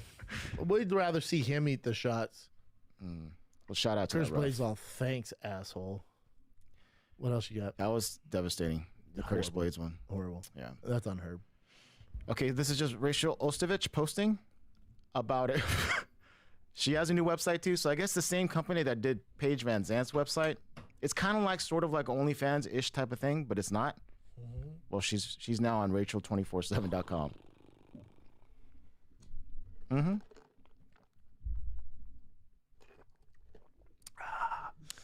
All right, what else you got, Chin? This guy is sad. He broke his leg in 2 places after this dude kicked him. Would he check it? Would he check it? Sort of a check. I'll play the video for you. Which guy breaks his leg? The guy putting his foot down right now. Look, you'll see. Look at that. Oh, disgusting. The guy putting his foot down right now. Look, you'll see. Look at that. Oh, disgusting. Yeah. Oh, the guy's still going down. Yeah. Hurt him? I'm sure he didn't know that his leg was broken in half. Boom. But that is Both crazy. some thick boys. And he was undefeated up until this point. Not anymore. No. Let's do a happy one. Dan Hooker finally got to be with his family. God, man. Dude. He's basically been in the fucking hole. Oh. That's his daughter. What's he been doing in there? Quarantining. God, New Zealand doesn't fuck around. No. Look at Theo's thirsty ass. Hey, is there any like major MMA thing or something? Like you'll see. Listen, pause this. Listen, Theo, dude, you gotta quit trying to get liked so much. Here's the thing, dude. Like even on UFC, he'll be like, hashtag UFC 259 just to get on the broadcast. Like, I can't believe you did this for us, Dana. Thank you, dude. It's like, dude, get off their nuts. Thirsty. God, dog. God, it's so funny annoying. 'cause I follow all these MMA accounts and I'll see people popping up. Dude, yeah, you're right, dude. Jesus Christ. I love seeing that with Hardy, though. Oh, Hangman. Hooker. Yeah, my bad. What did I say, Hardy? I said Hardy, yeah. Still thinking of Hardy trying to help him Yeah. out. You know what? That's kind of all the big news. Other ones are just like real quick fight announcements. Edson Barbosa, Shane Burgos, UFC 262. That's a fun one. Cub Swanson, Gio Chikadze, and Marcin Tybura, Walt Harris. Fun fights. Is that it, dude? There are 2. Matt Brown and. Oh, that's a fun one. That was before this Hardy stuff happened, Dan Hardy was actually focusing on Matt Brown. Yeah, then you're talking about Nick Diaz too, right? Apparently he had some issue with Nick Diaz at Fight Island too, or something like that. I think Yeah. for Dan Hardy, it all kind of went downhill once he did that with Herb Dean. He was on thin ice. Then you're all eyeballs on him. Yeah. Whatever he does. Yeah, it's a shame. We got a good card this Friday. Saturday fight night. Great fight night. Great main event. I can't tell you how high I'm on Bilal Muhammad. Savage. Just one of the toughest, relentless pressure guys in the game. Good at all aspects. He's taking a risk here fighting Leon Edwards. Poor Leon Edwards, ranked number 3, huge win streak, should be fighting for a title. Instead, he's fighting this fucking monster Muhammad just to get, shake the dust loose. It's a tough fight, man. It's a very tough fight for both guys. Great fight. I like Leon Edwards. Obviously, he's a Brit. I always side with the Brits. He's number 3. He's been fucked over. He should have been fighting for a title. You want to talk about another guy who's underestimated or undervalued? It's Leon Edwards, man. I know Drew Dober, they says the most underranked guy, undervalued guy. Leon Edwards leapfrogs him all day. He's another one. But there's something about Muhammad that I vibe with and I fuck with, that he's taking advantage of this opportunity. He just fought and now he's fighting number 3 guy in the world. It's a nightmare matchup for him, and I really fuck with Muhammad. But it'd be such a shame for Leon Edwards to do all this waiting. Supposed to fight. I love. You guys killed it. You're stupid.